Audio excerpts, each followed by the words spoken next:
Bonjour et bienvenue dans la saison 2 de Localocratie.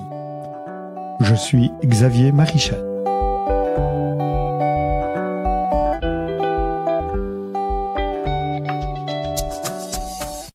Juriste spécialisée dans l'accès à l'information environnementale, Diane Dangis nous reçoit au sein de l'association Canopea pour nous entretenir de ce droit fondamental dans une démocratie. Nous apprendrons ainsi la différence entre l'information dite active ou passive, la manière de l'obtenir, et découvrirons que cette information environnementale revêt plus d'aspects que son nom ne laisse penser, des permis d'urbanisme aux normes de bruit. Bonne écoute de cet épisode de Localocratie qui s'intéresse au premier mécanisme qui permet la participation citoyenne à la vie politique locale. Une information transparente. Bonjour Diane Dangis. Bonjour. Merci de me recevoir chez Canopea. Avec plaisir. Est-ce que vous pouvez peut-être en une ou deux phrases expliquer ce qu'est Canopea ? Oui, bien sûr. Donc Canopea, avant, c'était Inter-Environnement Wallonie. Vous le connaissez peut-être sous ce nom-là. Et c'est la Fédération des associations environnementales. Donc, en quelques mots, il y a 3 métiers principaux, qui est fédérer, donc les associations environnementales, essayer de mettre du lien entre les différents acteurs environnementaux, les citoyens, citoyennes. On a un gros métier aussi de plaidoyer. Donc, en fait, chez Canopea, l'équipe est principalement composée de chargés de mission thématiques, mobilité, énergie. Enfin, on essaye de regrouper toutes les thématiques environnementales. Et le travail de plaidoyer, ça va être d'aller vers les acteurs politiques, de donner notre avis sur les politiques d'un point de vue environnemental, et voilà de siéger dans certains conseils d'avis aussi pour représenter le mouvement environnemental. Donc voilà, représentation, fédération et plaidoyer. Il y a d'autres choses, on a une équipe com aussi, on essaye de vulgariser de plus en plus. On a beaucoup de travail en éducation permanente également. Mais voilà, là je pense donner un aperçu en tout cas le travail principal de Canopea. Travail qui est effectivement très très large. Et moi je suis venu vous voir aujourd'hui avec le micro de Localocratie pour parler de démocratie locale, et parce que parmi tous ces enjeux que Canopea aborde, vous vous intéressez aussi au fonctionnement de nos institutions, qu'elles soient d'ailleurs régionales ou locales, et vous, dans ce cadre-là, vous travaillez sur des liens, sur des thématiques en lien avec ce que nous explorons pour l'instant avec Localocratie, qui est la manière dont les citoyens interagissent ou peuvent participer avec nos instances démocratiques ou communales, en l'occurrence. Si j'ai bien compris, c'est votre background et c'est vraiment le point d'attention dans votre pratique au quotidien. Du coup, oui, là, ce que vous évoquez, ça me fait surtout penser au corps de travail d'une collègue qui travaille spécifiquement sur les enjeux de démocratie participative. Moi, alors oui, il y a cet aspect droit d'accès à l'information environnementale. Je dirais pas non plus que c'est le principal de mon travail, mais c'est bien sûr un aspect très important. Et donc, on a organisé récemment des formations là-dessus. Parce que ça rejoint en fait le droit, parce que moi je suis juriste de formation, le droit, la démocratie et l'environnement. Effectivement, moi je venais vous voir aujourd'hui avec un point particulier de la démocratie dite participative, qui est le fait que, comme le rappellent pas mal de théoriciens de ce sujet-là, il faut d'abord que le citoyen ou la citoyenne soit correctement informé. Et donc, vous l'avez évoqué tout à l'heure en présentant votre activité. Une des choses que vous faites, c'est donner des formations, c'est rappeler le cadre autour de tout ce que l'on appelle information environnementale, qui est une étape nécessaire pour que n'importe qui, si moi j'ai envie de me mêler d'un dossier autour de moi, dans ma commune, si je n'ai pas l'ensemble des informations, je vais probablement pas avoir une position correctement informée et qui donc risque de se faire invalider très très rapidement. Est-ce que c'est bien là l'enjeu que vous abordez par ce pan-là de votre activité, qui est de baliser qui a droit à avoir accès à de l'information en relation avec l'environnement ? Tout à fait. Donc ça, c'est vraiment le régime de droit d'accès à l'information environnementale qui répond à ces questions assez précises que vous donniez, mais de manière plus globale, comme vous le disiez au début. l'enjeu du droit d'accès à l'information est vraiment la première étape de la démocratie, sous deux aspects. Donc il y a le premier aspect, comme vous disiez, qui est que le citoyen, la citoyenne puisse s'emparer des enjeux, puisse avoir accès aux informations, les comprendre, pour ensuite pouvoir construire sa propre position, un avis critique et pouvoir participer au final à la démocratie, que ce soit via les différents mécanismes qui existent, le droit de vote, le débat démocratique, etc. Donc ça, c'est vraiment le premier pan. Et l'intérêt de toute cette question-là, c'est d'armer les citoyens, citoyennes pour que la démocratie puisse vraiment s'exercer et que tout le monde puisse y participer avec toutes les cartes en main. L'autre aspect, c'est l'aspect qui découle de la transparence administrative, qui est en fait le fait que, au-delà de toute cette participation, il y a l'aspect aussi droit de regard, si je peux dire. Donc oui, voilà, c'est ce qu'on appelle même le contrôle démocratique. Donc une fois que les politiques sont en place, c'est le fait d'avoir accès au quotidien, en fait, aux décisions qui sont prises, au-delà des informations purement, par exemple, scientifiques dans le cadre de l'environnement. C'est aussi l'information au jour le jour des décisions qui sont prises. Donc il y a ces deux aspects, s'armer pour pouvoir mieux participer, mais aussi avoir un regard sur ce qui se passe au quotidien et qui touche directement les citoyens, citoyennes. Alors vous dites sur le premier aspect, s'armer pour pouvoir y accéder. J'imagine que vous avez dit que vous êtes juriste, donc vous ne proposez pas aux gens de prendre ni des bâtons ni des mégaphones pour crier plus fort que l'autorité qui ne voudrait pas donner des informations, parce qu'il y a un cadre légal que nos lois ont prévu que les citoyens aient droit d'accéder à toute une série de choses. Tout à fait, c'est ça. Donc en fait, d'un point de vue purement juridique, il y a deux sortes d'informations. Il y a l'information passive et l'information active. Donc c'est des termes du point de vue de l'autorité. Donc l'information active, c'est l'obligation pour l'autorité de mettre certaines informations automatiquement, j'ai envie de dire, à disposition des citoyens, citoyennes. Donc c'est par exemple l'obligation de rendre public les rapports des conseils communaux, l'obligation de faire des enquêtes publiques, l'obligation de mettre un avis quand il va y avoir un projet, etc. Et il y a le volet information passive, donc toujours du point de vue de l'autorité, c'est ce qu'on appelle aussi l'information sur demande. Donc ça, c'est quand le citoyen, la citoyenne va demander accès à une information, l'autorité a l'obligation, sous réserve d'exception et autres, de tout le régime dont on parlera peut-être plus tard, de mettre à disposition ces informations. Et donc, le citoyen, la citoyenne ne doit pas s'y prendre tout à fait de la même manière, c'est-à-dire que sur le premier volet, l'information est censée être publiquement accessible. C'est ça. Avant, c'était au Valve. Aujourd'hui, c'est souvent sur les sites web ou d'autres moyens de communication numérique des communes. Tandis que de l'autre côté, c'est tout un pan qui régit la manière dont la demande de quelqu'un est légitime ou pas, en fonction de quoi? De la manière de phraser ou plutôt du type d'information auquel on demande accès? Alors, il y a plusieurs choses. Nous, ici, ce dont on parle, c'est vraiment de l'information environnementale. Donc, l'accès à l'information environnementale, c'est un régime juridique à part entière. Donc, ça veut dire que les règles qui valent pour l'information environnementale ne valent pas spécialement pour les autres informations administratives qui peuvent être accessibles sur d'autres bases légales. Mais donc, ici, quand on parle du droit d'accès à l'information environnementale, c'est vraiment le principe que tout membre du public a le droit de demander et d'obtenir de la part des autorités des informations environnementales. Et donc, pour répondre à la question, ici, il s'agit vraiment de l'objet qui est l'information environnementale. Et alors, on peut peut-être donner l'un ou l'autre exemple, parce qu'effectivement, je pense que personne ne pense à demander une information environnementale.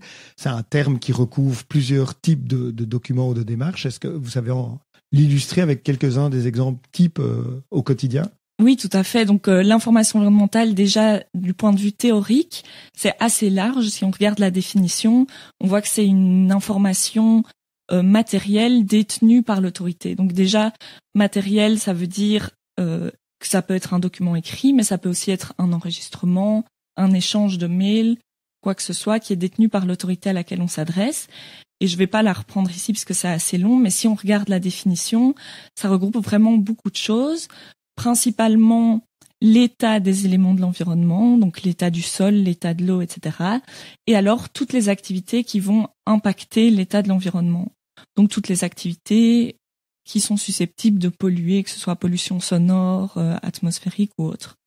Donc pour donner quelques exemples concrets, ça va de très clairement des demandes qu'il y a eu beaucoup en ce moment. Quel est le taux de PFAS dans l'eau du robinet chez moi, par exemple? Donc ça, on voit, c'est une information sur l'état de l'eau, donc un état d'environnement. Ça peut être tout ce qui concerne les permis. Donc ça, en général, une grande partie est couverte par l'information active, mais on peut toujours avoir accès aux permis, même en dehors des périodes d'enquête publique, etc. Ça s'applique très souvent, mais ça peut être aussi parfois moins évident à premier abord que c'est une information environnementale, mais ça peut être quel est le maximum de décibels qu'une boîte de nuit peut émettre, par exemple. Eh bien, c'est une information environnementale, même si ça ne paraît peut-être pas à premier abord, dès lors que ça a une répercussion sur la biodiversité, sur les nuisances sonores, etc. Donc voilà, c'est assez large. Ça peut même concerner des études de coûts, donc des documents financiers en lien avec des politiques environnementales. Et donc, politique environnementale, souvent tout ce qui est aménagement du territoire au sens large. Vous l'évoquiez, si à côté de chez moi, il y a un terrain sur lequel quelqu'un demande un permis de bâtir, là, il y a eu une information active puisqu'il y a eu publication d'une enquête et tout, mais je peux à tout moment redemander d'avoir accès aux pièces de ce permis avec les différentes composantes. Mais si c'est un permis beaucoup plus grand parce que c'est toute une zone qui est réaménagée et que là-dedans, il y a justement un permis d'environnement ou en tout cas une étude d'incidence environnementale, il n'y a pas que pendant l'enquête que je peux... Enfin, c'est pendant l'enquête que je peux donner mon avis, mais je peux à tout moment redemander de pouvoir reconsulter les pièces, revoir les niveaux de normes de différentes choses parce que peut-être qu'au début, tout ça paraissait très bien, et puis que l'activité commence à faire trop de bruit ou à l'air de rejeter des choses dans la rivière qui passe au fond de mon jardin, etc., etc. Oui, tout à fait. Donc ça, c'est vraiment, je pense, le cas le plus fréquent, c'est les demandes d'accès à des permis. Tout à fait, pour voir en fait ce que l'activité est en droit de faire ou non. Et donc voilà, les études d'incidence, les permis d'environnement, c'est d'office considéré comme une information environnementale. Donc c'est très rare de se voir refuser un accès, puisqu'on verra qu'il y a des motifs d'exception pour lesquels on peut quand même refuser l'accès, mais c'est très très rare dans ces cas-là de se faire refuser un accès en tout cas. Et alors, qui a le droit de faire cette demande d'accès à l'information ?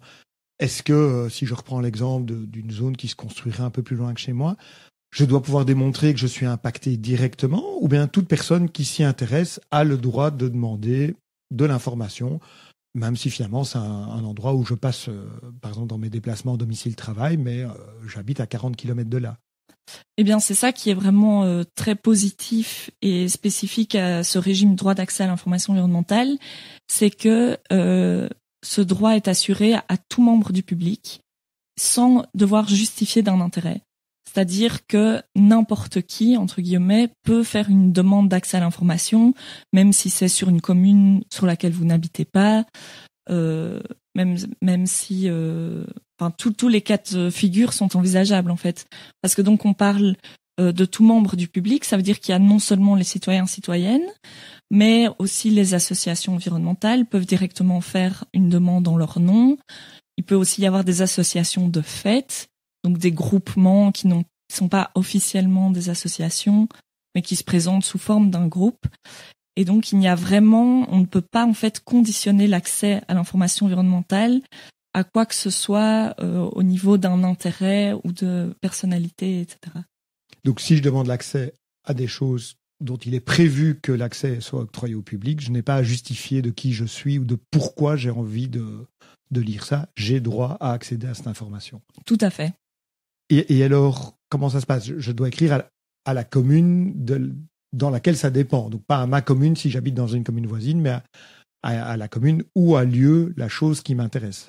Eh bien, le principe, c'est que vous pouvez vous adresser à n'importe quelle autorité. Donc, c'est vrai qu'on pense souvent aux communes, mais vous pouvez aussi directement vous adresser à un ministre ou à une ministre, au SPW de manière générale, au service public. Donc voilà, donc concrètement, toutes ces autorités-là sont concernées par ce devoir vous répondre.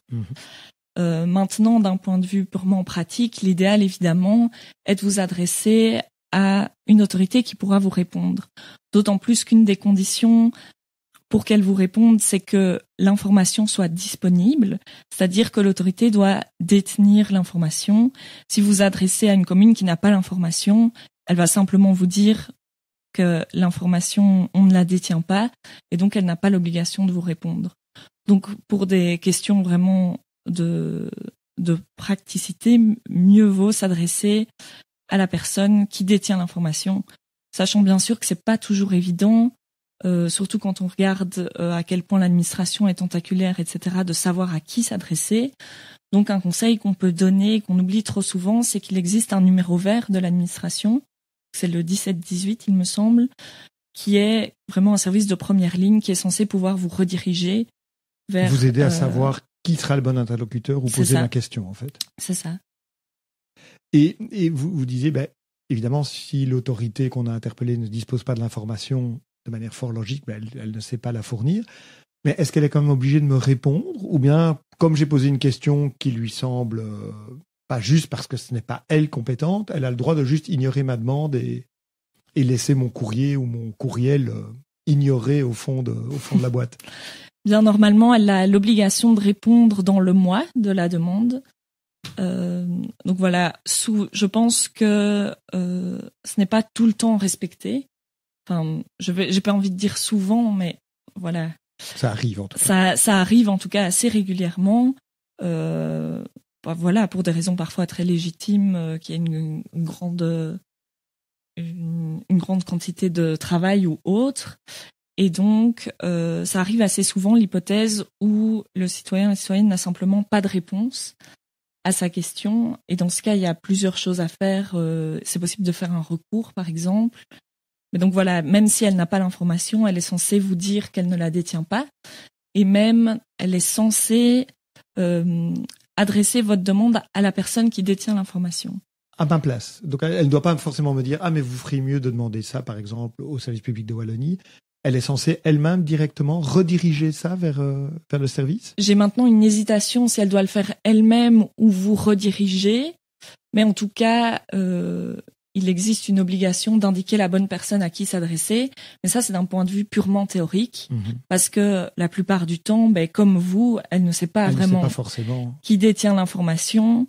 Et donc voilà, elle n'a pas l'obligation de prendre le temps de chercher. Donc, moi, je ne compte pas trop là-dessus et j'invite vraiment les personnes à essayer de s'aiguiller le plus en amont possible pour des questions d'efficacité, pour obtenir réponse à vos questions, mais aussi pour éviter de faire perdre du temps à l'administration. Tout le monde est gagnant au final. Tout à fait. Et alors, puisqu'elle a cette obligation de me répondre, à quoi est-ce que moi je dois veiller comme citoyen quand j'envoie une telle demande ? J'ai l'impression à vous entendre qu'il faut que ma question soit claire. Ou en tout cas, mon courrier, si j'ai mis ça par écrit, comporte bien une question. Parce que j'entends parfois des citoyens dire « Ah oui, mais j'ai envoyé ma liste de suggestions ou de remontrances à mes autorités locales et je n'ai pas eu de retour. » Mais il n'y a pas d'obligation s'il n'y a pas de question, finalement. Bien, en fait, il y a plusieurs conditions quand même légales à remplir pour qu'une demande d'information soit, j'ai pas envie de dire recevable, parce que l'autorité est censée vous répondre dans tous les cas. Donc voilà. Mais en tout cas, qu'on puisse répondre à votre question, il y a une série de conditions prévues par la loi. Donc en dehors du fait que n'importe qui peut faire une demande, que la demande doive porter sur une information environnementale et qu'elle soit adressée à une autorité publique, Il y a aussi le fait que, je ne sais plus de quelle manière c'est formulé dans la loi, mais que l'objet ne doive pas être trop large, donc qu'elle soit suffisamment précise, je pense que c'est formulé comme ça, pour que l'autorité puisse vous répondre. Et dans la liste des exceptions dans laquelle l'autorité peut refuser de vous donner accès à l'information, il y a aussi cette exception qui est reprise que si la demande est trop large, elle n'est pas en obligation d'accéder à votre demande parce que ça lui demanderait par exemple trop de travail. Un exemple concret, c'est quelqu'un qui avait demandé, je pense que c'était un journaliste, qui avait demandé accès à tous les dossiers qui concernaient telle zone de la commune, mais vraiment sur une vingtaine d'années, mais sans même préciser est-ce qu'il s'agit des permis, etc. Non, il voulait vraiment tous les échanges, et c'était vraiment trop vaste, trop flou, et en plus ça aurait demandé trop de travail à l'administration. Voilà, si vous savez quel document exactement vous cherchez, le mieux c'est de le mentionner directement. Bon, parfois on ne sait pas s'il existe un document. Par exemple, justement, on voit telle activité, on se dit tiens, est-ce qu'il y a eu des études avant que cette activité s'installe? Est-ce qu'elle a dû avoir un permis, etc. Donc ça, bien sûr, vous pouvez poser la question. Mais c'est vrai que le mieux est d'être le plus précis possible sur l'information que vous cherchez à obtenir. Ça me semble très clair, merci. Est-ce qu'à l'inverse, il y a des risques d'être trop spécifiques si je veux savoir tous les permis introduits par mon voisin, monsieur Lambda, est-ce qu'il y a là aussi des exceptions pour quelque part aussi protéger peut-être la confidentialité ou la vie privée des gens? Alors, il n'y a pas d'exception dans le sens d'être trop spécifique. Le seul risque, entre guillemets, c'est que vous n'ayez pas toutes les informations que vous cherchez. Mais il existe toute une autre série d'exceptions qui concernent, oui, notamment, comme vous le disiez, la confidentialité. Donc, ça, le principe des exceptions, c'est que si vous demandez une information environnementale, le principe, c'est qu'on doit vous la donner. Mais il faut faire une balance des intérêts avec les exceptions. Donc, il y a une liste d'exceptions, comme par exemple la confidentialité. Sur base de ça, l'autorité doit vraiment faire la balance entre l'intérêt de diffuser l'information environnementale et l'intérêt d'assurer la confidentialité des documents. Donc, oui, ça c'est vraiment un point sur lequel j'insiste, c'est la relativité des exceptions. On ne peut pas simplement vous dire non, c'est confidentiel, point. L'autorité est censée faire l'exercice de cette balance d'intérêt, et il y a des cas où la diffusion l'emporte sur la confidentialité.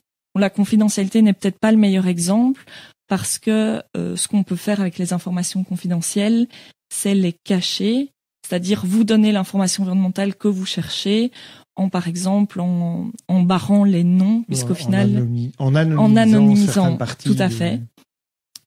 Mais on pense par exemple à une autre exception qui est le droit d'auteur.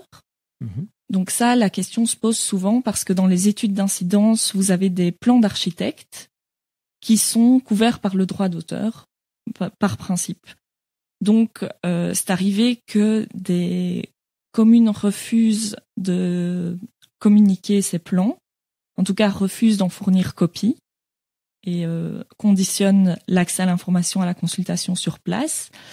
Et là, donc un recours a été fait et la CRE, donc qui est la commission de recours qui statue sur ces questions-là, a dit dans ce cas-là non, parce que quand on fait la balance des intérêts entre l'accès à l'information et le droit d'auteur, en fait, l'intérêt pour le public d'avoir accès à cette information, de pouvoir bien comprendre le dossier pour participer éventuellement à l'enquête publique, etc., est plus important que la protection du droit d'auteur. Donc ça, c'est vraiment un principe de relativité des exceptions à bien garder en tête. Dans la liste, j'ai pas la liste sous les yeux, mais au-delà de la confidentialité du droit d'auteur, il y a aussi tout ce qui est enjeu de sécurité vraiment de l'État, quoi, des informations qui pourraient porter atteinte, dont la diffusion pourrait porter atteinte à la sécurité. Il y a aussi une exception qui est assez intéressante, qui est la protection de l'environnement. Donc, dans certains cas, diffuser une information environnementale peut nuire à la protection de l'environnement. C'est le cas, par exemple, pour le recensement d'espèces protégées. En fait, on pourrait avoir des personnes mal intentionnées qui demandent d'avoir accès à cette information pour, par exemple, détruire les espèces protégées. Donc voilà, imaginons un site qui n'est pas exploitable parce qu'on sait que quelques, je ne sais pas, je dis des faucons au hasard, mais des oiseaux protégés, disons, y sont. Si on révèle leur position exacte, on pourrait avoir des personnes mal intentionnées qui vont se débrouiller pour que l'espèce protégée ne soit plus là et que le site soit à nouveau exploitable, par exemple. Donc pas facile pour l'autorité de prendre ces balances-là en compte, j'imagine. C'est sûr. Et c'est pour ça qu'il y a beaucoup de recours. Il y a beaucoup d'autorités qui elles-mêmes ne sont pas au fait de toutes les exceptions et de ce principe de relativité. Donc voilà, c'est pour ça aussi qu'on a des disparités en fonction des communes.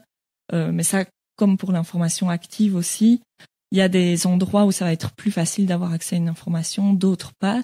Et c'est pour ça qu'il existe cette commission de recours, donc la CRE, qui est une commission qui statue vraiment que sur les questions droit d'accès à l'information environnementale et qui va pouvoir dire si oui ou non l'autorité a bien répondu et va pouvoir, dans certains cas, refaire elle-même en fait la balance des intérêts. Écoutez, merci. Je pense qu'on donnera aussi la référence de cette commission dans les notes de l'épisode.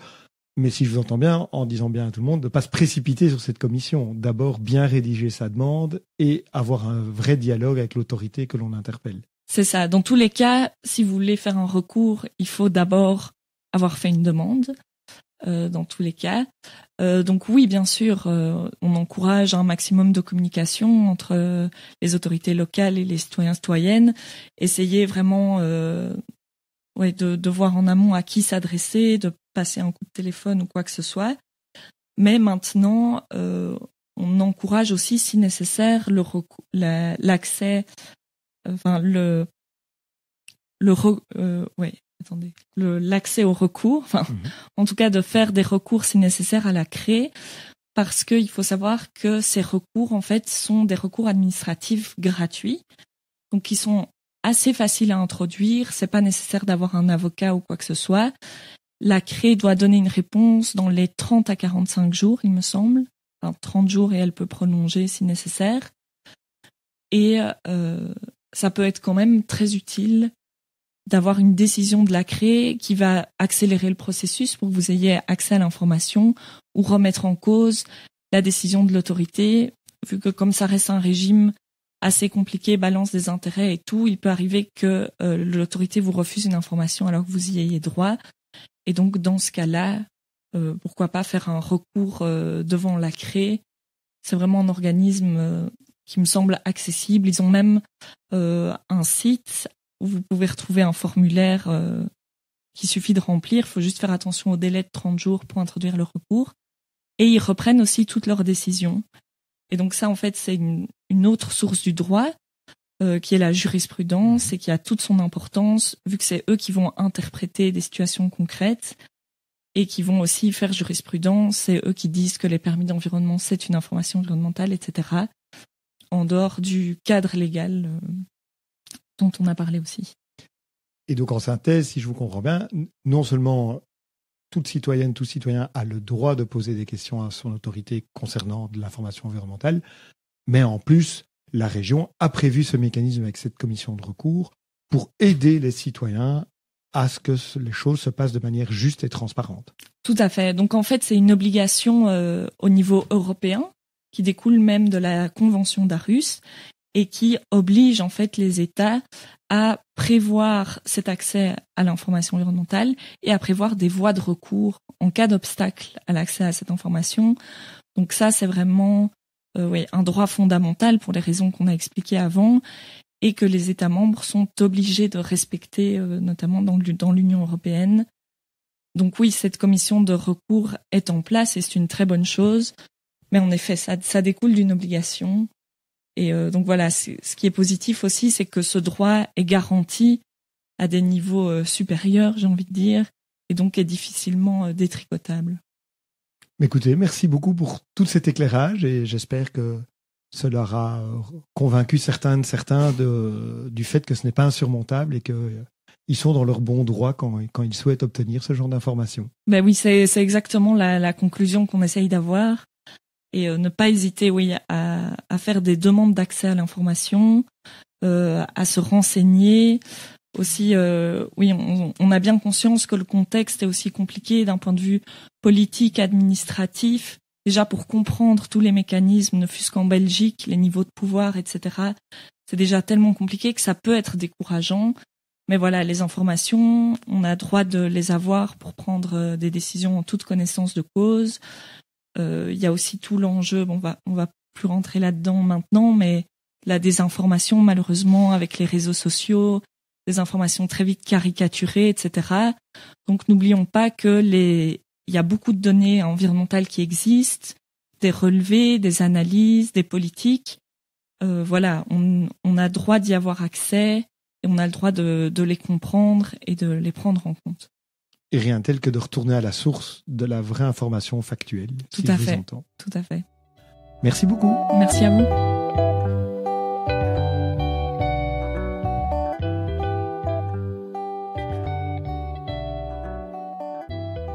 J'espère que Diane d'Angis vous a parfaitement convaincu que vous étiez complètement légitime pour demander une information à n'importe quelle autorité.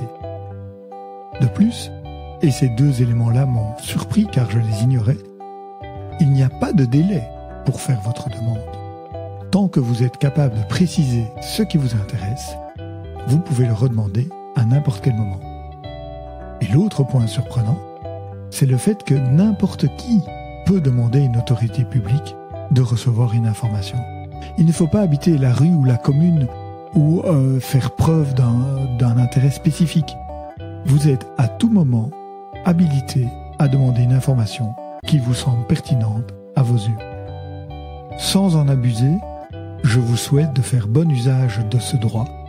Et si l'épisode vous a plu et convaincu de mieux comprendre comment fonctionne notre démocratie, n'hésitez pas à en parler autour de vous, à le partager sur les réseaux ou à mettre un commentaire. Belle suite de journée ou soirée à chacune et chacun.